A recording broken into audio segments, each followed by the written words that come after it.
Bueno, gracias a todos por estar aquí. Yo voy a hablar sobre el síndrome de Marfan, pero yo creo que es bien importante que entendamos que hay una cosa que se llaman fenocopias. O sea, que hay pacientes que tienen lo que nosotros llamamos el hábito marfanoide, pero tienen otras condiciones. Y por eso es que se habla del OIDITS, y por eso se habla de Ehlers-Danlos, se habla de homocistinuria, se habla del síndrome de Stickler. O sea que es bien importante, y si algo se llevan de esta conferencia, es que tenemos que hacer la prueba genética porque se parecen mucho y el pronóstico varía y el tratamiento puede variar. Y yo creo que ese es el mensaje que yo quiero ir comunicando en lo que me resta de la carrera para que ustedes como pacientes, amigos, familiares, se conviertan en embajadores de otros pacientes que desafortunadamente no han tenido el diagnóstico hasta muy tarde. Porque algunos pacientes, algunos médicos, como que si uno le dice genética, es como una palabra difícil, se bloquean, les da un ataque de ansiedad y no pueden, no pueden entender esto ni estudiarlo. Y por esa razón yo creo que es tan importante que ustedes seamos de aquí en adelante con estos conocimientos embajadores con nuestros médicos sobre este tema para ayudar a otros en el futuro. Mientras tanto, nosotros los médicos ahora vamos a dedicarnos a infiltrarnos en conferencias de diferentes especialidades para educar sobre este tema. Así que nada, vamos a hablar sobre los hallazgos oculares, particularmente en el síndrome de Marfan, ¿verdad? Que es el que más yo conozco. Y le dedico esta conferencia a mi profesora, la doctora Irene Momini, que ha estado muy cercana a la Fundación de Marfan en Estados Unidos. Ella es piedra angular de la genética ocular del estudio de las enfermedades hereditarias en Puerto Rico y en Estados Unidos. Ella es alemana, pero ella estudió con McKissick, que fue, yo diría, que el genetista más prominente del siglo XX en los Estados Unidos. Y ella, McKissick, que veía a todos estos pacientes porque él era cardiólogo, pues le mandaba, todos los miércoles tenías una clínica de pacientes con sospecha de Marfan. Y en los 90 yo estudié con ella sobre 572 pacientes con el síndrome de Marfan. Vamos a hablar un poco sobre el manejo oftálmico, ¿verdad? Que hacemos los oftalmólogos, lo que se llama el estrabismo, ¿verdad? El ojo desviado, la dislocación del lente en los pacientes de Marfan, el glaucoma y la rayacos de la retina. Vamos a hablar sobre el comanejo. Yo creo que esto es bien importante. Esto no es una condición de un solo médico, sino que tiene que haber un médico primario que comaneja al paciente con diferentes especialistas, como el cardiólogo, el ortopeda, porque muchos tienen escoliosis y crecimientos disímiles, ¿verdad? Por eso es que algunas veces las costillas crecen más de un lado que de otro, o en la escoliosis, o en el pectus excavatum, ¿verdad? Cuando se hunde el pecho aquí. O sea que estos pacientes los tiene que ver ortopedia, los tiene que ver oftalmología y obviamente tenemos que hacer estudios genéticos y consultar con genetistas, que ya los hay en Puerto Rico. En la parte del diagnóstico clínico, pues obviamente si hay un historial familiar, pues entonces tenemos que sospechar, ¿verdad? Que esto es lo que tienen los hijos. Y cambios en en la raíz aórtica, por ejemplo, estos pacientes son evaluados por el cardiólogo y tiene que mirar con un ecocardiograma ese corazón. O sea que eso es algo que hay que hacer. No solo los oftalmólogos, pero vamos a ver si está dislocado el lente o si tiene problemas en la retina o tiene glaucoma. Pero es bien importante hacer la genética. Hacer con un genetista, si quieren en mi oficina, lo podemos hacer también. Podemos hacer una clínica. Entiendo que en Ponce también este, se está haciendo ya la genética, así que podemos básicamente acercarnos hacia estas condiciones a través de la genética, porque ya es hora de saber que hay fenocopias, hay diferentes personas que se ven iguales, pero tienen diferentes condiciones. Pues la visión en los pacientes con el síndrome de Marfan puede estar reducida. Por ejemplo, si pensamos que 20/40 es para guiar, estos pacientes tienen de 20/80 a 20/200, o sea que no podrían manejar. Muchos de ellos lo que tienen es miopía, sea axial o lenticular. Voy a explicar lo que es eso en el futuro. Y muchos necesitan espejuelos para ver de lejos. Esto es bien importante si usted tiene Marfan y tiene un hijo que va a la escuela, porque si no el niño no ve la pizarra. Y entonces el aprendizaje disminuye. Yo también soy miope. Y en el caso mío, yo pensaba que había mucha luz en la pizarra y yo no veía la pizarra. Cuando me pusieron espejuelos, pues empecé a sacar todas a esto. Mientras tanto decían que era manía, yo me distraía, porque yo no entendía lo que decía la pizarra. O sea que estas son cosas que son importantes. Gracias a Dios hoy en niños, salud escolar, hoy en día le chequea la visión y eso, pero es importante que si un paciente tiene Marfan, lleve sus familiares al oftalmólogo y receten espejuelos para ver de lejos. Porque son más miopes que la población general, el paciente de Marfan. Esto es estadísticamente significativo. Y fíjense que tienen lo que llamamos el equivalente esférico de un menos 2,77 hasta un menos 4, más o menos 4, o sea que podrían tener menos 7, menos 8. Eso es miopía alta, high myopia. Miopía alta, menos de menos 5 es alta. O sea que si usted mira los gabinetes de su casa, menos 2, menos 3, menos 4, menos 5, las puertas, ¿verdad? Menos 6, menos 7, ya después de menos 5, después de la quinta puerta, eso es miopía alta. Así que es importante porque esto hace también que el paciente, si tiene menos de menos 3, pues el paciente se puede quedar ciego de ese ojo, lo que llamamos ambliopía, ojo vago, lazy eye. ¿Ok? Y esto es importante porque es una cosa sensorial, ¿verdad? Que se puede haber evitado con espejuelos. ¿Por qué ocurre esto? Pues porque el sistema nervioso del ser humano es tan complicado que ustedes saben que un caballito, hasta una jirafa, un elefante, la mamá lo pare y se levanta. Nosotros estamos en brazos un año, ¿verdad? Hasta el año es que nos venimos a parar y a dar unos pasitos ahí, haciendo así, ¿verdad? Pues en los ojos es igual. El ojo se desarrolla hasta los 8 años. Y si no le damos la estructura, que es el espejuelo, para que el paciente vea mejor, ese ojo no se desarrolla bien. Es como si un bebé no lo dejaras caminar. Se queda en brazos, pues llega el momento que no desarrolla las piernas, ¿verdad? Así que lo mismo pasa con los ojos. Hay que darle un buen espejuelo para que ese cerebro vea lo que está de lejos. Que no le pase como una amiguita de mi hermana que dijo, mamá, veo la casa de la vecina. Eso es lo que pasa con el miope, no ve lo que está de lejos. ¿Y por qué el largo axial? El largo axial porque si ustedes miran este ojo, ¿verdad? Este ojo redondo es como una bola de ping-pong, de golf, ¿verdad? Redondito, redondito. Pero en el paciente con Marfan el ojo es más largo, es como un huevo de gallina, ¿verdad? Y si lo normal es normal es 22 hasta 24, en el paciente con Marfan tiene un poquito más, tiene como 24. Un milímetro de 24 a 25 ya te da 3 dioptrías, o sea que tendría menos 3 ya para empezar. Es un lente bastante gordito. Es buenísimo para leer de cerca, a mí me encanta ser miope. Pero verdaderamente para ver la pizarra es mortal. Así que para manejar de noche también. Hay pacientes que llegan a mi oficina 20-200 y 20-400. Y dice, ¿usted está acompañado? Dice, no, no, ¿usted vino guiando? Sí. Dígame por dónde pasa para yo no pasar. Porque así que verdaderamente necesitan espejuelos para ver de lejos. Bueno. Entonces, los pacientes con el síndrome de Marfan, nos dimos cuenta, evaluando esos 570 y pico de pacientes, que tenían más estrabismo. Es decir, que usualmente a los pacientes se le vira el ojo hacia afuera. Tienen un ojo para Ponce y otro para San Juan, ¿verdad? Más o menos. No tanto, no tanto. A veces no es tan obvio, ¿verdad? Eso se llama exotropia, hacia afuera. Y estas pacientes también pueden tener esotropia, que es los dos ojos mirados hacia el frente, que es lo que la gente te llama visco. Eso ya casi acabamos con los viscos en Puerto Rico, gracias a Dios. Antes había mucho, ¿verdad? Notado que casi no hay. Casi acabamos con ellos. Y entonces, pero definitivamente estos pacientes se pueden mejorar con el espejuelo, porque el espejuelo los ayuda a centrar el ojo y si no también, pues se les puede hacer cirugía. ¿Por qué ocurre el estrabismo en los pacientes con el síndrome de Marfan? No sabemos. Si es por el problema visual, que vino, nosotros preguntamos qué viene primero, el huevo, la gallina. Viene primero la pérdida de visión y después el estrabismo, es posible. Pero también puede ser por problemas del cráneo en sí, ¿verdad? De la osamenta facial del paciente.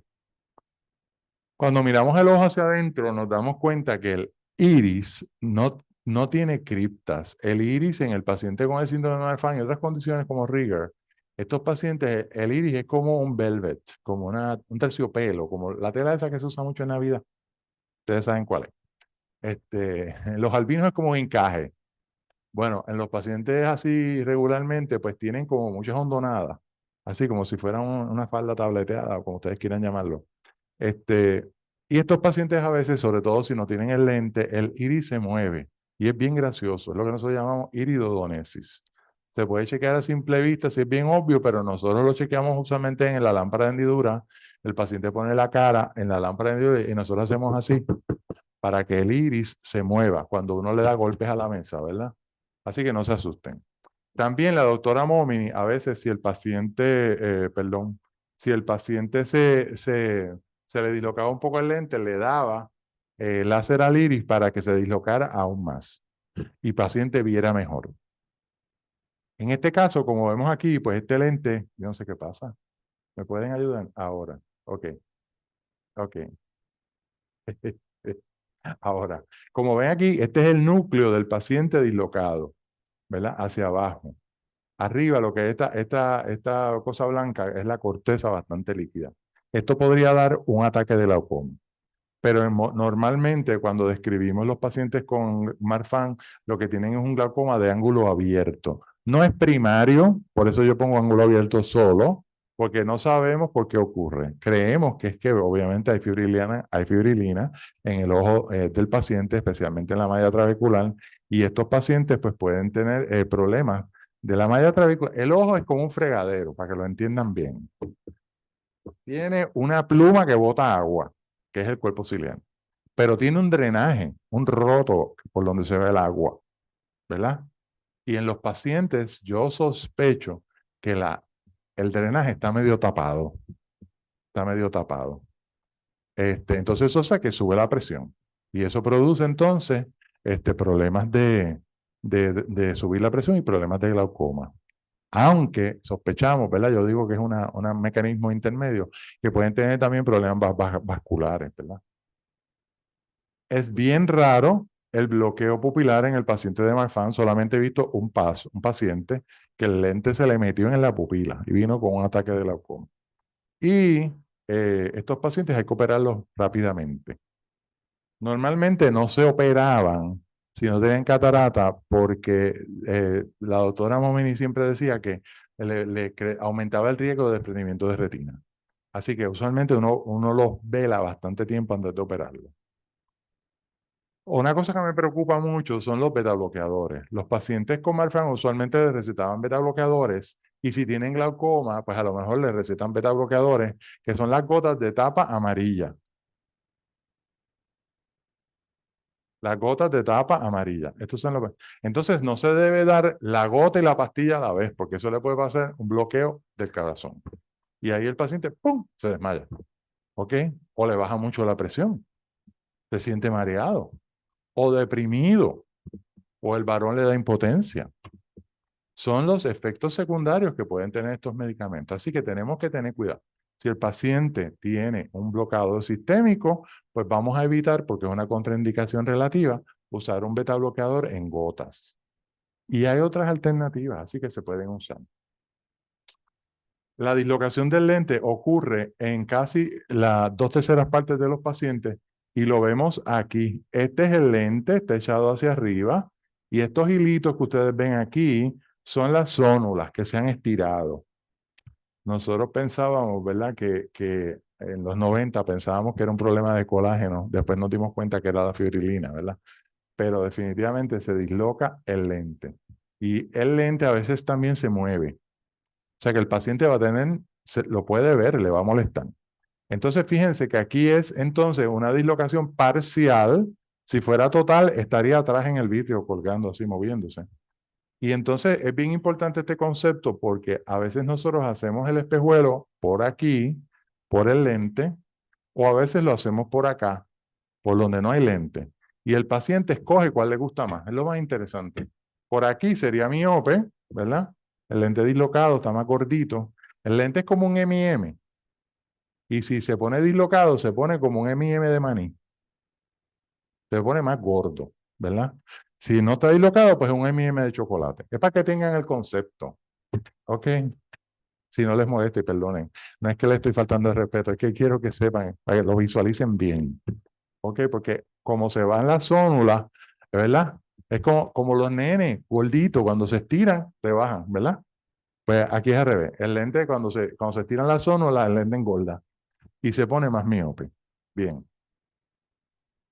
Entonces, pues eso produce miopía lenticular. El lente está más gordo, está M&M de maní, y eso produce más miopía. O sea que si el paciente, por ejemplo, era -6, de momento es -8. Y entonces hay que hacerle refracción, como les dije antes, tanto por el espacio fáquico, que es este, el del lente, como por el espacio afáquico. Y el paciente escoge cuál refracción le gusta más.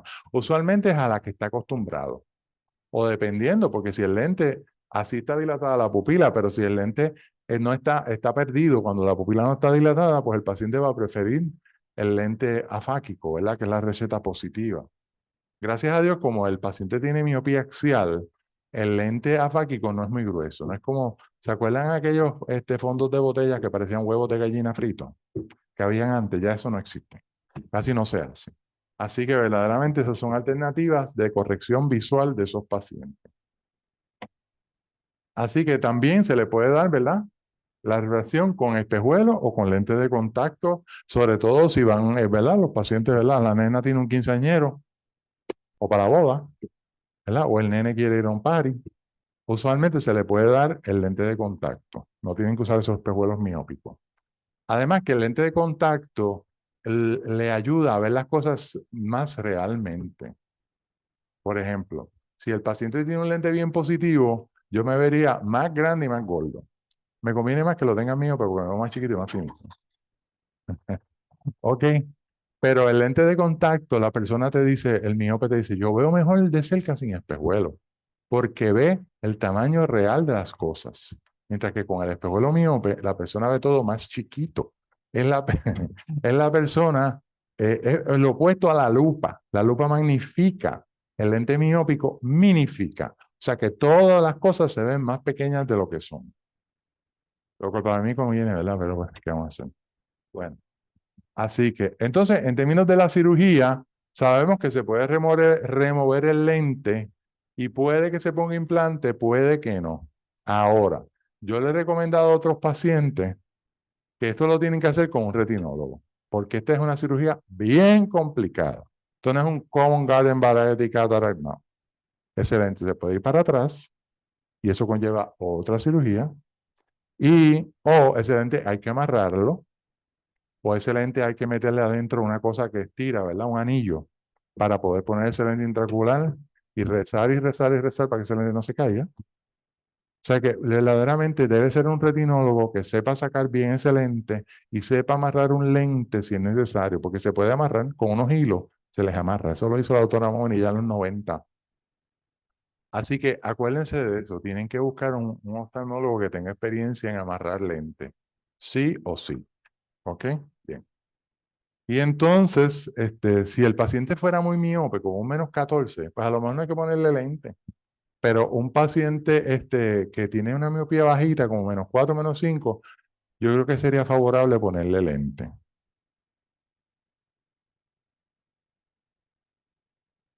para que no se caiga. Sí, en serio. Amarrado se pudiera caer, pero también se podría virar. Es bien bonito porque lo amarran de las dos patitas y hacen así. Y se ponen de lado. Sí, hay lentes que tienen 4 hoyitos y entonces algunos cirujanos que tienen experiencia lo amarran en 3 puntos, lo anclan, lo amarran. Pero eso es bien importante, tiene que hacer una persona, si ustedes me piden el nombre en privado, yo les digo, así en público no. Pero definitivamente hay buenos oftalmólogos aquí que lo pueden hacer, ¿ok? De cara al futuro.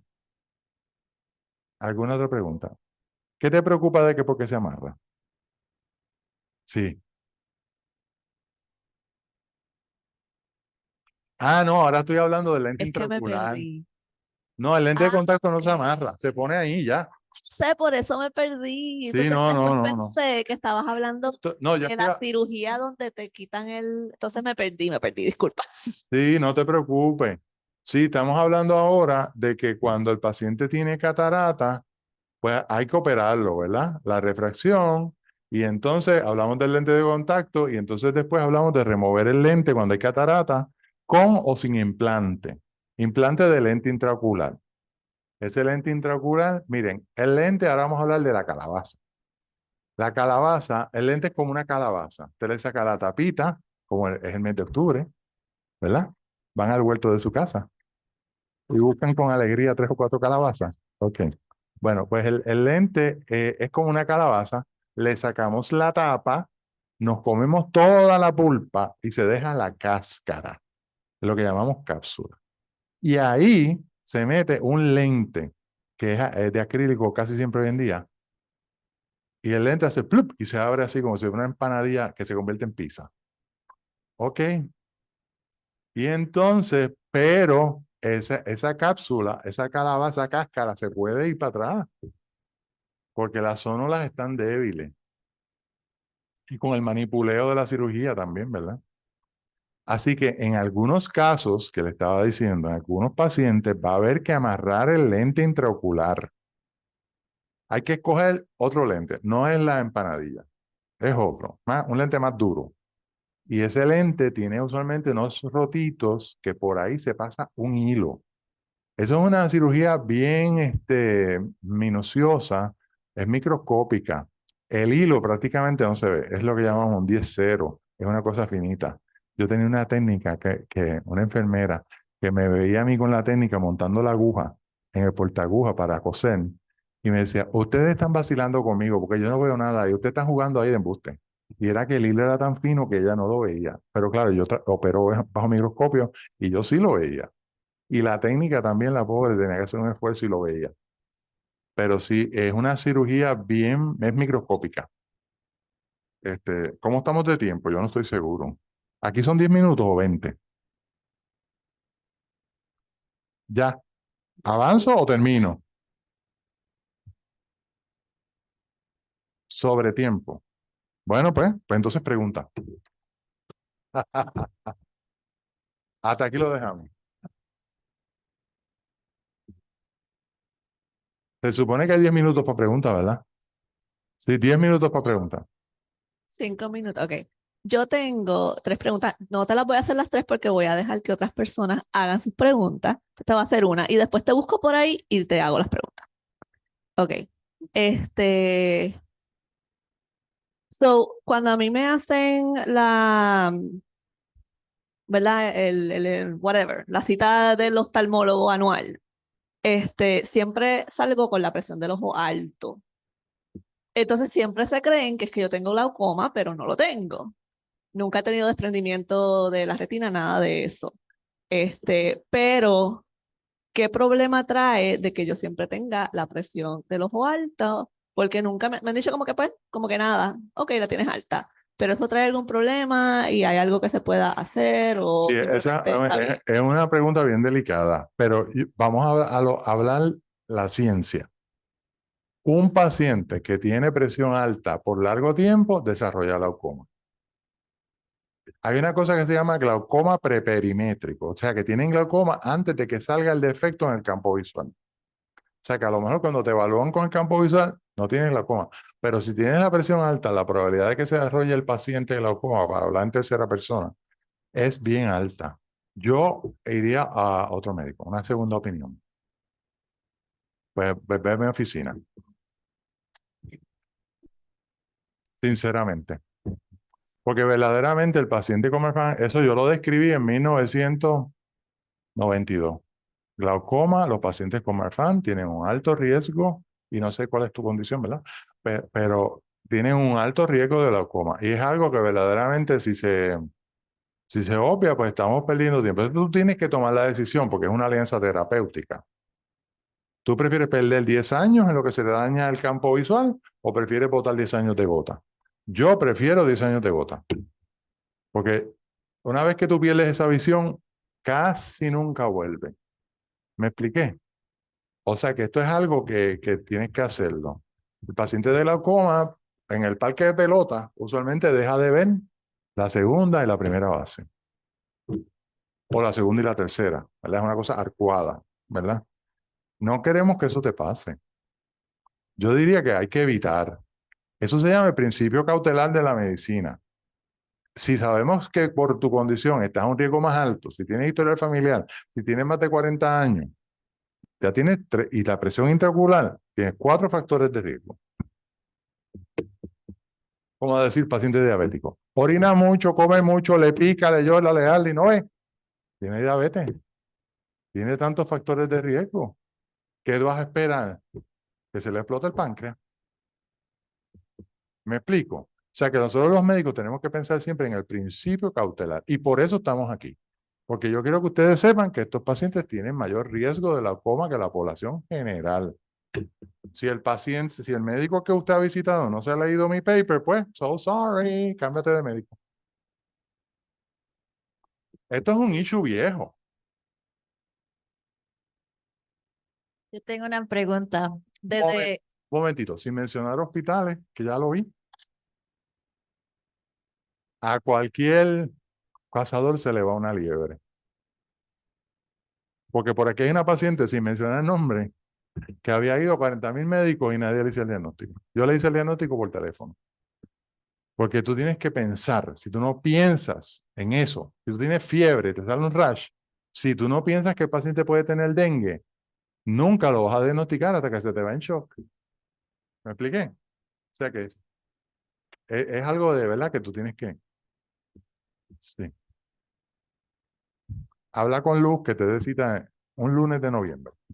Bien, próxima pregunta. Usted mencionaba que existen dos tipos de cirugía que puede ser con implante o sin implante. Desde su punto de vista, ¿qué recomienda usted más? ¿Poner el implante o dejarlo sin implante y usar lente de contacto de por vida? Tomando en cuenta que mencionó también que el lente se puede caer. Claro que sí. ¿Cuál sería desde su punto de vista Bueno, yo la mejor opción? yo hablaría con mi cirujano. ¿Está muy dislocado o no está dislocado? Si el lente está casi totalmente dislocado, hay que amarrar el lente. Entonces, tu decisión. ¿Vas a usar lente de contacto? ¿Lo has usado antes? Se te hace fácil. Tienes artritis, tienes Parkinson, no se puede usar lente. ¿Me expliqué? Es difícil, es difícil, pero lo importante es que ustedes tengan una decisión educada y hable con su médico en confianza. Doctor, ¿qué usted me recomienda? Si fuera su mamá, ¿qué usted haría? Si fuera su hijo, ¿qué usted haría? Yo cuando le digo a los pacientes, si fuera mi mamá, yo no haría eso. Eso mismo es lo que yo creo hoy. Hace poco tuve una paciente que tenía cáncer de seno. Yo le dije, sácate los dos. Tiene 80 años, no te van a volver a operar. Bueno, y entonces, perdona, y entonces le sacaron los dos senos, le dijeron que le van a reconstruir todo, quedó espectacular. Y entonces, cuando le sacaron uno de las axilas, ya tenía metástasis. Dije, gracias a Dios que te sacaron los dos, porque la causa de cáncer de seno en un seno, la más común es cáncer de seno en el otro. O sea que hay que hablar con el médico y pide consejos, sí. Dígame, doctor. Bueno, gracias, doctor Izquierdo. Si tienen más preguntas, cuando estamos almorzando, puede hablar con doctor Izquierdo sobre eso. Muchas gracias, De doctor. nada.